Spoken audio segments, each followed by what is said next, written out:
Hello मेरे प्यारे प्यारे बच्चों की प्यारी प्यारी मम्मियों एंड नॉट टू मिस प्यारे प्यारे पापास। सो दिल्ली वाली नानी is back again to tell you very interesting story.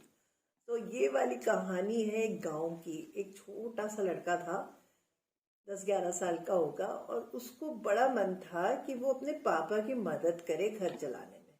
अब इतना छोटा सा बच्चा क्या करता, उसको कोई नौकरी तो दे ही नहीं रहा था। तो उसने सोचा मैं कोई बिजनेस करता हूँ।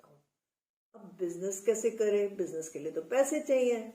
तो वो ऐसे सोचता सोचता बड़ा दुखी था। धीरे धीरे चलता चलता जा रहा था। एक बार गांव की एक पगडंडी पे तो उसने दो बड़े अच्छे सूटेड बूटेड से आदमी आगे चल रहे थे, बड़े अमीर से लग रहे थे। तो वो धीरे धीरे उनके पास को चलने लगा और उनकी बातें सुनने लगा। तो उसने क्या सुना, एक ने दूसरे को बोला कि यार लोग ऐसे ही कहते रहते हैं कि बिजनेस के लिए पैसे चाहिए तो ही बिजनेस हो सकता है। मैंने तो अपना बिजनेस बिल्कुल कुछ भी नहीं था मेरे पास तब खड़ा कर लिया था। अरे अगर इंसान चाहे तो एक मरे हुए चूहे से भी बिजनेस शुरू कर सकता है। और दोनों हाँ में हाँ मिला रहे थे और ढाके मार रहे थे। अब ये लड़का सोचने लगा कि अगर ये ऐसा कह रहे हैं तो ये जरूर सच होगा। मरे हुए चूहे से भी बिजनेस हो सकती है। इतने में क्या हुआ, उसने देखा आगे एक कूड़े के ढेर में एक्चुअली में एक मरा हुआ चूहा पड़ा था। तो उसने सोचा यार ये तो बड़ी काम की चीज है, इससे तो बिजनेस शुरू हो सकता है। उसने चूहा उठा लिया और चूहा लेके वो घूम रहा था इधर से उधर उधर से इधर। अब समझ में नहीं आ रहा था चूहे से बिजनेस करूं तो कैसे करूं। इतने में क्या हुआ, एक आदमी आया, उसके पास एक बिल्ली थी, उसने बिल्ली पाली हुई थी। तो इसको आइडिया आया, इसने ना ऐसे चूहा उसके बिल्ली के सामने ढा ढा ढा ढा करके दिखाना शुरू कर दिया। और चूहे को लेके ऐसे ऐसे गोल गोल घूम रहा था। तो बिल्ली ने देखा उसके हाथ में चूहा है, वो ऊ ऊ करके कूदे उसकी तरफ। तो जो बिल्ली का मालिक था ना, उसने कहा यार ये चूहा मेरी बिल्ली को दे दे प्लीज। तो क्या लेगा तू मेरे से। तो उसने कहा जो देना दे दो, पैसे लूंगा, मुझे तो पैसे चाहिए। तो उसने कहा ठीक है। उसने अपनी जेब से निकाल के उसको एक बढ़िया सी शर्फी अच्छा मतलब कॉइन उसके हाथ में रख दिया। अब वो कॉइन लेके अब उसने चूहा बेच दिया और उसको पैसे मिल गए। तो उसने कहा अरे मेरे पास तो पैसे आ गए, अब मैं इन पैसों का क्या करूं, अब कैसे और इन पैसों को कैसे बढ़ाऊं। तो उसने क्या किया, जाके अब इतने पैसे तो थे नहीं कि वो दुकान खोल लेता, पर इतने जरूर थे कि एक मटका खरीद सकता था। तो उसने जाके एक कुम्हार से मटका खरीद लिया। अब मटका खरीद के उसमें उसने पानी भरा और एक खेत में जाके बैठ गया। वहां पे सारे जो किसान थे ना, वो खूब खेती कर रहे थे फूलों वूलों की। तो पहले तो ये कुछ नहीं बोला, क्योंकि इसको था कि मैं इनसे पैसे कैसे मांगू। तो उसको ये समझ में नहीं आ रही थी। और ये वो जमाना था जब पानी कोई नहीं बेचता था, पानी तो वैसे ही पिला देते थे सबको। आजकल तो हम बिस्लरी खरीदते हैं ना, पानी खरीदना पड़ता है। उस जमाने में पानी नहीं बेचा करते थे, पानी तो ऐसे ही पिलाते थे, पानी के प्याऊ बनाते थे। तो उसने सोचा मैं कुछ अच्छा करूंगा तो कुछ अच्छा जरूर होगा। तो वो अपने मटके से किसानों को ठंडा ठंडा पानी पिलाता था। उसके मन में था कि मैं किसान से पूछूंगा अगर मुझे नौकरी दे दे या मैं कुछ काम कर सकूं वहां पे, तो शायद मेरे लिए कुछ मदद कर दे कोई। उसे नहीं पता था कि भगवान भी देख रहा है कि इस लड़के को तो मैंने बिजनेसमैन बनाना है। तो वो पानी पिलाया जा रहा था उनको, और किसान उससे बड़ा खुश होते थे, उसको बड़ा आशीर्वाद देते थे। तो शाम को जब वो थके हारे घर जा रहे थे, तो उन्होंने कहा यार इस बच्चे ने हमारी इतनी सेवा करी है, इसको हमने जरूर कुछ देना है। तो सबने अपनी अपनी खेती में से ना खूब सारे फूल उसको दे दिए कि ये ले बेटा ये फूल तेरे लिए। अब इसके पास तो इतने सारे फूल इकट्ठे हो गए। अब ये क्या करता, इसने क्या किया, वो सारे फूल लपेटे, एक पोटली भरी और पोटली ली और मटका लिया और चल दिया एक मंदिर के बाहर जाके फैला के अपना कपड़ा वहां बैठ गया। सारे फूल उसने सजा लिए, मटके में भी थोड़े से फूल भर लिए और वहां बैठा।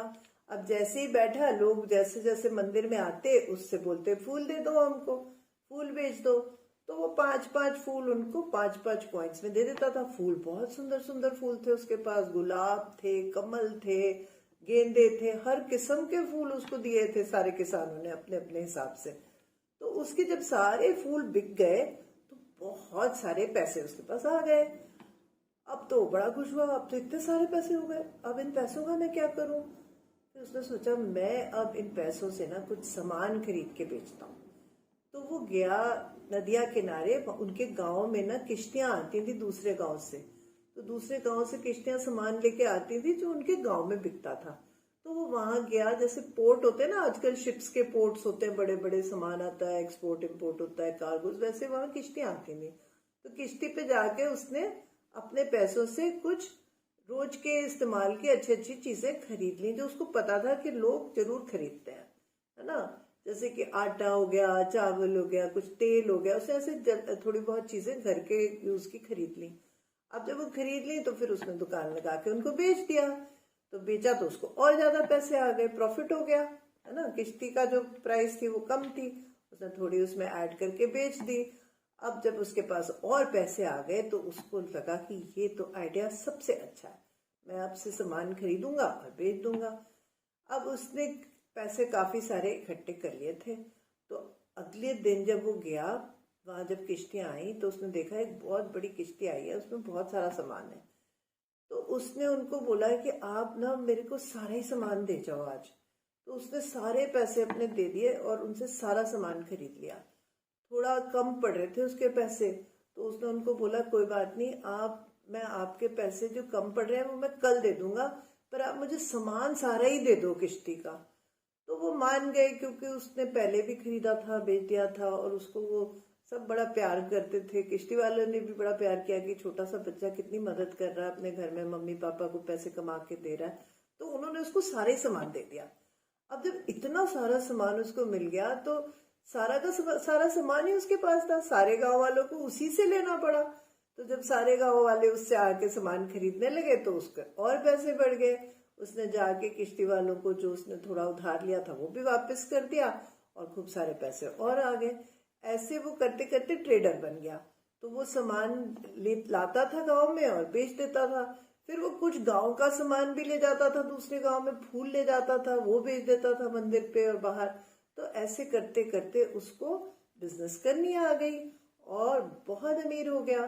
अब जब बहुत अमीर हो गया तो एक दिन उसको उसके गुरु ने कहा कि मंदिर गया तो वहां के पंडित गुरु ने उसको कहा कि जो भी हमें कुछ सिखाता है ना, हमें उसको गुरु दक्षिणा जरूर देनी चाहिए। तो सोचने लगा मैं गुरु दक्षिणा क्या दूं, कैसे दूं। मुझे तो वो जो दो आदमी बात कर रहे थे उन्होंने सिखाया था कि एक मरे हुए चूहे से भी बिजनेस कर सकते हैं। तो वो सुनार के पास गया और उसने एक छोटा सा सोने का चूहा बनवाया, प्योर गोल्ड 22 कैरेट का क्यूट सा चूहा बनवाया। और वो फिर वो चूहा लेके वो वाले बिजनेसमैन के पास गया और उनको बोला ये मैं आपके लिए लाया हूँ। तो बड़े हैरान हुए, अरे सोने का चूहा ये क्यों लाए हो तुम मेरे लिए। तो उसने उन्हें बताया कि ये मैं आपको गुरु दक्षिणा दे रहा हूँ, क्योंकि आप ये बोल रहे थे कि मरे हुए चूहे से बिजनेस हो सकता है। तो मेरे तो सबसे बड़े बिजनेस कोच आप ही हो ना, आप ही के कहने से तो मैंने बिजनेस शुरू किया था, वो भी एक मरे हुए चूहे से।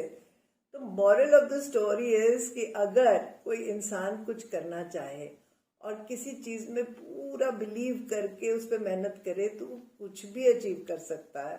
तो वो छोटा सा बच्चा बिल्कुल फोकस था कि उसको कैसे भी करके पैसे कमाने और घर में देने हैं, तो वो कर पाया।